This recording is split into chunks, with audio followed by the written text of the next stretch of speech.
નમસ્કાર, ભાગ્ય દર્પણમાં આપનું સ્વાગત છે. હું છું કૃષ્ણા. દર્શક મિત્રો, સત્ય પણ મધુરભાષી હોવું જરૂરી છે. તો આજના આ સુવિચાર સાથે શરૂ કરી આપના ભાગ્યના દર્પણને રજૂ કરતો અમારો વિશેષ કાર્યક્રમ ભાગ્ય દર્પણ.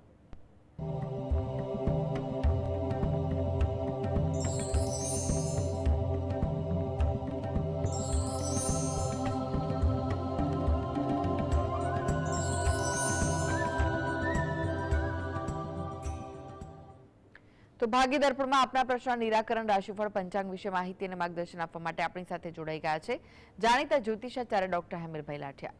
હેમેલભાઈ, ભાગ્ય દર્પણમાં આપનું સ્વાગત છે. નમસ્કાર. નમસ્કાર હેમેલભાઈ, સૌપ્રથમ જાણવા માંગીશું આજના પંચાંગ વિશે. શું કહે છે આજનું પંચાંગ?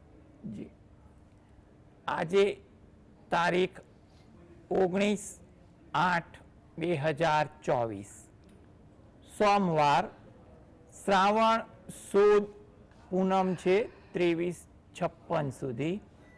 શ્રવણ નક્ષત્ર છે સવારે 8:10 સુધી, પછી ઘનિષ્ઠા નક્ષત્ર છે. શોભન નામનો યોગ છે અને વિષ્ટિ નામનું કરણ છે. આજની રાશિ છે મકર, કે જેના નામાંક્ષર છે ખ અને જ. દિન વિશેષમાં જોઈએ તો આજે નારિયેળી પૂનમ એટલે શ્રાવણી પૂનમ છે. રક્ષાબંધનનો પણ દિન મહિમા છે. એમાં પણ 13:33 પછી વિષ્ટિ પૂરી થાય છે. એ બાદ રાખડી બાંધવા માટેનો જેને કહે ને અનુકૂળ શુભ ઉર્જાવાળો સમય બપોરે 2 થી રાત્રિના 8 વાગ્યા સુધીનો ગણી શકાય. જી જી હેમેલભાઈ, 12 રાશિનું રાશિફળ જાણીએ તે પહેલા એક દર્શક મિત્ર આપણી સાથે જોડાયા છે, પારુલબેન છે. પારુલબેન, આપને જેમના માટે પ્રશ્ન પૂછવો હોય તેમની જન્મ તારીખ જણાવો. હાલો, એની જન્મ તારીખ છે 12/6/2006. 12/6/2006. જી. જન્મ સમય કયો છે? જન્મ સમય સાંજના 8:55.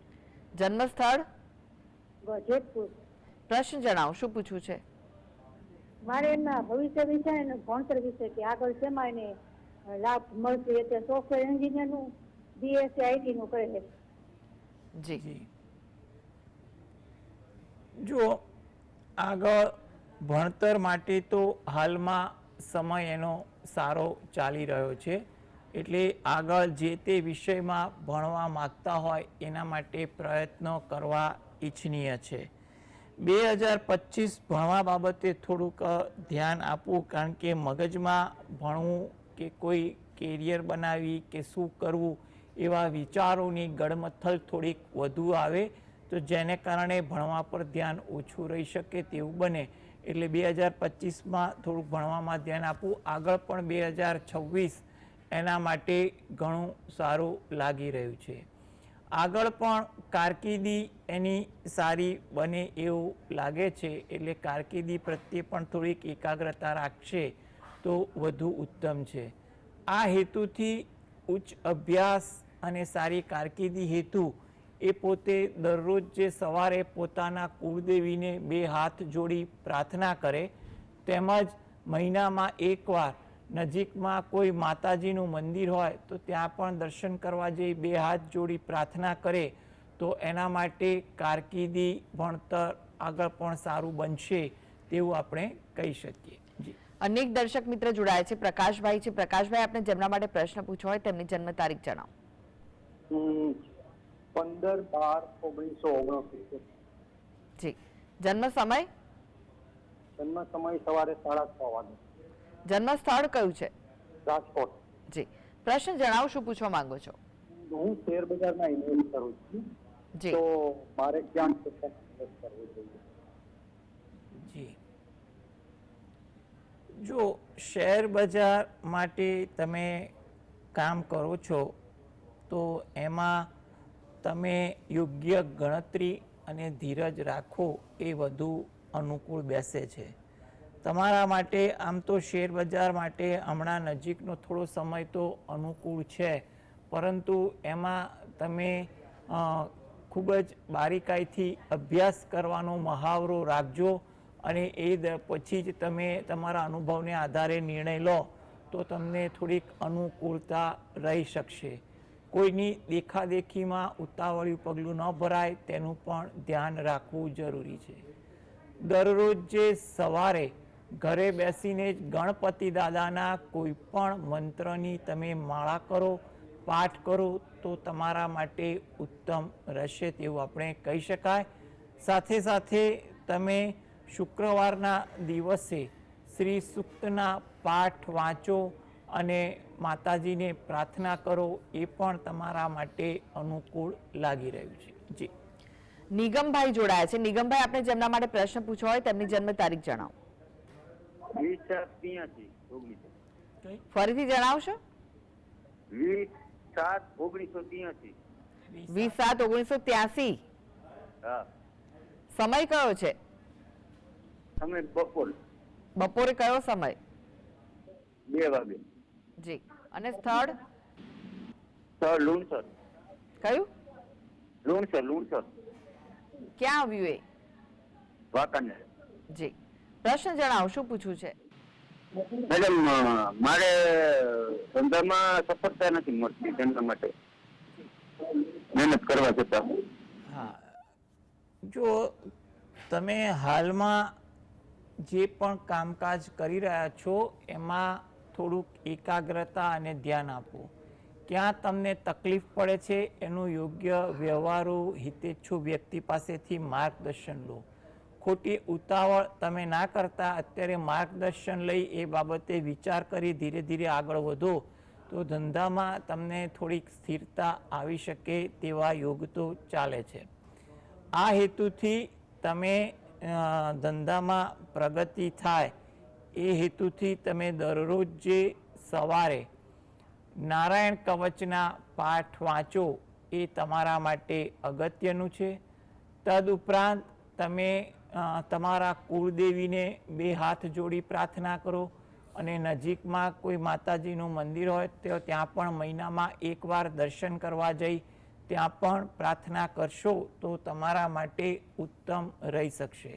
એટલે આ પ્રકારની પણ તમે થોડીક ભક્તિ તમારી રોજિંદી ભક્તિમાં કરશો ને તો હાલમાં તમે અનુભવ અને યોગ્ય માર્ગદર્શન સાથે ધીરજ રાખીને આગળ વધશો તો ધીરે ધીરે કામકાજમાં પ્રગતિ પણ થઈ શકે તેવા યોગ છે.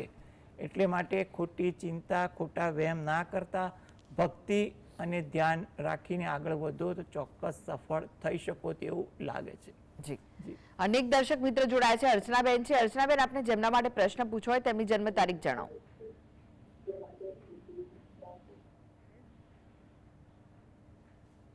અર્ચનાબેન, આપને જેમના માટે પ્રશ્ન પૂછવો હોય તેમની જન્મ તારીખ જણાવો. 8-8-2002. જન્મ સમય? જન્મ સમય 12:05 બપોરના. જી. જન્મ સ્થળ કયું છે? ગોંડલ. પ્રશ્ન જણાવો, શું પૂછવું છે? તેમને સરકારી નોકરીના યોગ છે, ક્યારે મળશે એમ? જી. જો સરકારી નોકરીના તો યોગ એના માટે દેખાઈ રહ્યા છે. 2024 મધ્યમ છે, પરંતુ 2025 અને 2027 થોડા વધુ અનુકૂળ લાગી રહ્યા છે. એટલે તમે આયોજનબદ્ધ મહેનત કરો, રોજે થોડોક સમય એકાગ્ર રાખીને ભણવાની આદત રાખો. સ્પર્ધાત્મક પરીક્ષાની તૈયારીની એ વધુ યોગ્ય કહી શકાય. એટલે તમે તૈયારીમાં ધ્યાન આપો એ ઈચ્છનીય છે. તદુપરાંત તમે દરરોજ જે સવારે ઘરેથી જ સૂર્ય ભગવાનને 2 હાથ જોડી અને પ્રાર્થના કરો. તદુપરાંત ગાયત્રી મંત્રની 1 માળા ઘરે બેસીને જ કરો, જેથી કરીને તમને કારકિર્દીમાં સારી તક મળે, સારી રીતે કારકિર્દીની શરૂઆત થાય તેવું આપણે કહી શકીએ. જી. રાજેન્દ્રભાઈ જોડાયા છે. રાજેન્દ્રભાઈ, આપને જેમના માટે પ્રશ્ન પૂછવો હોય તેમની જન્મ તારીખ જણાવો. જન્મ તારીખ છે 22/6/1972. જન્મ સમય?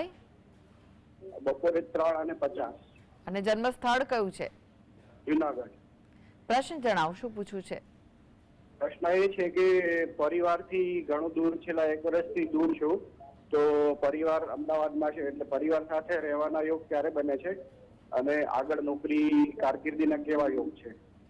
જી, જો તમારી લાગણી પરિવાર પ્રત્યે છે એ બહુ સારી વસ્તુ છે અને તમારા માટે તો એવું કહેવાય કે અત્યારે દિવાળી પછીના સમયમાં એ બાબતેના યોગ પણ મજબૂત બની રહે છે. એટલે 2024માં તમારા પરિવારની આસપાસ તમે કામકાજ અંગેની કોઈ ગોઠવણ થાય તો પ્રયત્ન કરવા ઉતાવળ ના કરતા, કારણ કે તમારા માટે આ 2024 ઉપરાંત 2025 અને 26 બંને અનુકૂળ છે.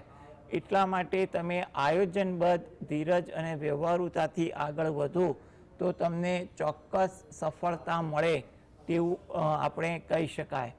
આ હેતુથી તમે દરરોજ જે સવારે ગજેન્દ્ર મોક્ષના પાઠ વાંચો અથવા સાંભળો એ તમારા માટે વધુ અગત્યનું છે. એટલે રોજિંદી ભક્તિમાં તમે એક આ પાઠ વાંચવાનું અથવા સાંભળવાનું રાખશો ને તો તમારા જે પ્રયત્નો હશે એમાં ક્યાંય વિટંબણા આવતી હશે ને તો ઈશ્વર કૃપાથી તે દૂર થશે અને પરિસ્થિતિ ધીરે ધીરે અનુકૂળ થઈ અને તમારું પસંદગીનું કાર્ય પણ થઈ શકશે. જી, બીનાબેન જોડાઈ ગયા છે. બીનાબેન, આપને જેમના માટે પ્રશ્ન પૂછવો હોય તેમની જન્મ તારીખ જણાવો. હા, મારે બાબાનો પ્રશ્ન પૂછવો છે. જી, હા, એની જન્મ તારીખ છે 8/5/97. જન્મ સમય કયો છે? 10:30 સવારે. કેટલા વાગ્યાનો ફરી જણાવશો? સવારે 10:30. 10:30. જી, સ્થળ કયું છે? જન્મ સ્થળ? જન્મ સ્થળ છે રાજપીપળા, ગામ છે જીવરપાટી. જી, પ્રશ્ન જણાવો, શું પૂછવું છે? મારે પૂછવાનું છે કે બાબાનું લગ્નની વાતો આવે છે પણ લગ્ન સામેવાળા હા નથી પાડતા કે નાઈ નથી પાડતા. જી, જો સૌ પ્રથમ તો એક વાત એ છે કે લગ્ન યોગ તો ચાલે છે એટલે પ્રયત્ન કરો. અત્યારે પ્રયત્ન મધ્યમ છે, 25 મધ્યમ છે, પણ 26માં તમને સારી સફળતા પણ મળી શકશે. એટલે જો 24-25માં તમારી યોગ્ય મહેનત હશે તો પણ તમારું એક કામ ગોઠવાઈ જાય તેવું આપણે કહી શકીએ. આ હેતુથી જો એ પોતે દરરોજ જે સવારે ઘરે બેસીને દત્ત બાવનીના પાઠ વાંચે ને તો એના માટે વધુ અનુકૂળ બને છે. અને ગુરુવારના દિવસે, મહિનામાં એકવાર ગુરુવાર હોય કે અઠવાડિયામાં એકવાર, નજીકના શંકર ભગવાનના મંદિરે જઈ અને ત્યાં આગળ શંકર ભગવાન અને પાર્વતી માતાને પગે લાગે, શંકર ભગવાન પર જળ અભિષેક કરે એ એના માટે વધુ ઉચિત છે. તદુપરાંત પીપળાના વૃક્ષને એ જળ વડે સિંચન કરી અને પ્રદક્ષિણા ફરે એ પણ એના માટે ઉત્તમ કહી શકાય. પક્ષીને ચણ પણ અનુકૂળતા મુજબ રાખવાનું રાખે તો પણ એના માટે સારું રહેશે. એટલે થોડીક આ પ્રકારની ભક્તિ જો એ કરશે ને તો એને જે પણ કામકાજમાં રૂકાવટ આવે છે એમાં પરિસ્થિતિ ધીરે ધીરે સુધરશે અને કોઈ સારી જગ્યાએ વાત ગોઠવાઈ શકે તેવું આપણે કહી શકીએ. જી, ફોરમબેન જોડાઈ ગયા છે. ફોરમબેન, આપને જેમના માટે પ્રશ્ન પૂછવો હોય તેમની જન્મ તારીખ જણાવો. જન્મ તારીખ 27/12/1987. 27/12/1987. હા, સમય કયો છે? જન્મ સમય 11 વાગે સવારે. કેટલા? સવારે 11. સવારે 11 વાગે. હા, જન્મ સ્થળ કયું છે? ઉપલેટ ખાકીચાર. પ્રશ્ન જણાવો, શું પૂછવું છે? એમને મેરેજ બાબતે પૂછવાનું છે. મેરેજ એકવાર થઈ ગયા છે. પહેલા ટીવી નો વોલ્યુમ ધીમો કરી દો ને ત્યારબાદ પ્રશ્ન જણાવો, કારણ કે ક્લિયર અવાજ નથી આવી રહ્યો. એને મેરેજ બાબતે પૂછવાનું છે. મેરેજ એકવાર થઈ ગયા છે, હવે એ તૂટી ગયું છે તો બીજી વાર ના. મેરેજ માટે. અચ્છા અચ્છા. હવે એના જે યોગ છે ને અત્યારે તમે પ્રયત્ન કરો તો તમને અનુકૂળતા વધી શકે તેવું લાગી રહ્યું છે. અને તદુપરાંત જોવા જઈએ તો એ તમારે થોડીક ધીરજ અને વ્યવહારુતા પણ વધુ રાખવી એ વધુ ઈચ્છનીય બને છે. આ હેતુથી એ પોતે દરરોજ જે સવારે ઘરેથી જ સૂર્ય ભગવાનને 2 હાથ જોડી અને પ્રાર્થના કરે. તદુપરાંત અઠવાડિયામાં એકવાર નજીકના શંકર ભગવાનના મંદિરે દર્શન કરવા જઈ ત્યાં શિવ પાર્વતીને પગે લાગે અને ત્યાં પણ પ્રાર્થના કરે ને એ એના માટે વધુ અગત્યનું બને છે. એટલે તમે રોજિંદી ભક્તિ સાથે થોડીક આ પ્રકારની ભક્તિ કરો અને તમે આ પ્રયત્ન તમારા વ્યવહારુ કામ માટે ચાલુ રાખો, તો જેથી કરીને કોઈ સારી જગ્યાએ વાત ગોઠવાઈ શકે તેવું આપણે કહી શકીએ. જી હેમિલભાઈ, રાશિફળની વાત કરીએ. રાશિમંડળની પ્રથમ 3 રાશિ મેષ, વૃષભ, મિથુન રાશિના જાતકોનો આજનો દિવસ કેવો રહેશે? મેષ રાશિ કે જેના નામાંક્ષર છે અલય. આજે તમને કોઈ પણ બાબતે વિચારો વધુ આવે, કઈ ને કઈ વિચારો તમારા મગજમાં રહે. શબ્દ પર અંકુશ રાખવો જેથી કરીને ક્યાંય ગેરવ્યાજબી કે ગેરશબ્દ ન બોલાય. થાકની અસર તમારી દિનચર્યામાં પણ જોવા મળે. વૃષભ રાશિ નામાંક્ષર છે બવઉ. આજે તમે તમારા કામકાજમાં થોડા વ્યસ્ત રહો. નાના નાના કામકાજમાં સમય વધુ પસાર થઈ જાય. સહકારની ભાવના પણ આજે તમારી વિચારસરણીમાં જોવા મળે. ધાર્મિક પ્રભાવ, ધાર્મિક વિચારો પણ આજે દિવસ દરમિયાન વધુ રહે તેવું બની શકે. મિથુન રાશિ, આ જાતકોને આજે સગા, સ્નેહી, પરિચિતો સાથે વાર્તાલાપ વધે. વ્યવહારુ વાત સિવાય પણ ઇતર વાતોમાં સમય વધુ પસાર થાય. દિવસભર આજે ઉત્સાહ થોડોક વધુ જળવાય તેવું પણ બને. વ્યવસાયમાં કે કારકિર્દીમાં પણ કોઈ સારી તક દેખાય તેવું પણ બનવા જોગ છે. જી, હવે વાત કરી કર્ક, સિંહ, કન્યા રાશિના જાતકોની, તેમનો આજનો દિવસ કેવો રહેશે? કર્ક રાશિ કે જેના નામાંક્ષર છે ડ અને હ. આજે તમે થોડાક લાગણીશીલ વર્તનવાળા બનો. તમારામાં વિચારોમાં પણ થોડીક લાગણીનો પ્રવાહ વધુ દેખાય. કોઈ વાત એવી બને, કોઈ પ્રસંગ એવો થાય કે તમને જૂના સ્મરણો વધુ તાજા થાય તેવું બને. તમારા કામકાજમાં તમને સહયોગ, પ્રોત્સાહન પણ આજના દિવસે વધુ મળે. સિંહ રાશિ કે જેના નામાંક્ષર છે મ અને ટ. થોડીક માનસિક દ્વિધા રહે. વિચારો મગજમાં વધુ ગડમથલ કરે તેવું બને. આરોગ્ય અંગે થોડીક ચોકસાઈ પણ રાખવી. આજે તમને ધીરજનો અભાવ વાર્તાલાપ દરમિયાન, કામકાજ દરમિયાન વધુ દેખાય તેવું બનવા જોગ છે. કન્યા રાશિ કે જેના નામાંક્ષર છે પઠણ. સાહસ વૃત્તિ આજે તમારા સ્વભાવમાં વધુ દેખાય અને જેની અસર તમારા વિચારો અને વર્તનમાં પણ દેખાઈ આવે. કુટુંબને લગતું કોઈ કાર્ય કરવાનું હોય એ કાર્ય પણ આજે તમે કરો. પ્રત્યક્ષ કે પરોક્ષ રીતે તમે કાર્ય માટે યોગદાન પણ સારું આપો તેવું બને. સહકર્મીને તમે સહયોગ આપી કંઈ પણ રીતે પ્રોત્સાહિત કરો કે મદદગાર બનો તેવું પણ લાગી રહ્યું છે. જી હેમિલભાઈ, તમે જોડાયેલા રહેશો. આગળ પણ બાકીની રાશિઓનું રાશિફળ આપની પાસેથી જાણીશું. તો ભાગ્ય દર્પણમાં આગળ વધીએ તે પહેલા લઈએ બ્રેક.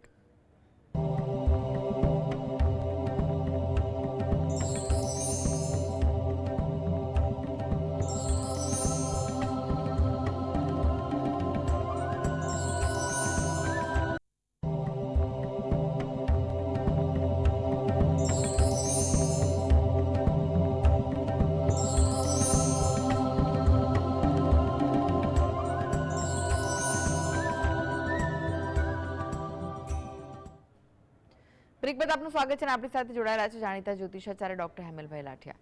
હેમિલભાઈ, રાશિફળની જ વાત કરીએ. તુલા, વૃશ્ચિક, ધનુ રાશિના જાતકોનો આજનો દિવસ કેવો રહેશે? તુલા રાશિ કે જેના નામાંક્ષર છે ર અને ત. તમને તમારા કામમાં ઉત્સાહ થોડોક વધુ જોવા મળે તેવું લાગે છે. મિત્રો, પરિચિતો સાથે આજે સમય વધુ પસાર થાય. દિવસભર તમે થોડાક ઉત્સાહિત પણ વધુ રહો તેવું બને. વૃશ્ચિક રાશિ કે જેના નામાંક્ષર છે ન અને ય. નવા વિચારો વધુ આવે, નવું જાણવા મળે તેવું પણ બને. થોડીક વિનોદ વૃત્તિ તમારા સ્વભાવમાં, આચાર વિચારોમાં વધુ જોવા મળે તેવું પણ લાગે. ધાર્મિક વૃત્તિ, આચરણ પણ પણ આજે તમને વધુ વર્તાય તેવું બની શકે. ધન રાશિ, ધીરજ રાખવી. કંઈ પણ કામકાજ બાબતે ધીરજ રાખશો તો વધુ અનુકૂળ છે. મુસાફરીની સંભાવના પણ આજે વધુ દેખાય છે. વાહન ધીમે ચલાવવું એ પણ તમારા માટે અગત્યનું છે. જી, હવે વાત કરીએ મકર કુંભ મીન રાશિના જાતકોની. તેમનો આજનો દિવસ કેવો રહેશે? મકર રાશિ કે જેના નામાંક્ષર છે ખ અને જ. પરિવાર સાથે સમય પસાર થાય, કંઈ પણ વિષય વસ્તુની ચર્ચાઓ થાય, નવું જાણવા મળે, શીખવા મળે, થોડીક સાહસ વૃત્તિ પણ તમારામાં વધુ દેખાય તેવું બની શકે.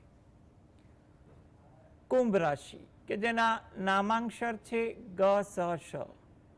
કામકાજમાં થોડીક નવીનતા આજે તમારામાં દેખાય, નવું કાર્ય કરવાની તમન્ના જાગે, તમારા વિચારોમાં પણ આજે સારા પરિવર્તન જોવા મળે, થાકની અસર આજે વધુ વર્તાય તેવું બનવા જોગ છે. મીન રાશિ, નામાંક્ષર છે દ ચ ઝ થ. પારિવારિક કાર્ય આજે થોડુંક વધુ રહે, નાના નાના કામકાજમાં પણ વધુ સમય પસાર થાય, વડીલોનો સહયોગ તમારા કામકાજમાં મળે, જેને કારણે કામકાજમાં પણ થોડોક ઉત્સાહ દેખાય અને દિનચર્યામાં પણ થોડોક ઉત્સાહ રહે તેવું બની શકે. જી, હેમિલભાઈ, જીએસટીવી સાથે જોડાવા માટે, દર્શક મિત્રોને માહિતી અને માર્ગદર્શન આપવા માટે આપનો આભાર. નમસ્કાર. નમસ્કાર. તો આ સાથે જ ભાગ્ય દર્પણમાં આજે બસ આટલું જ. મને રજા આપશો. નમસ્કાર.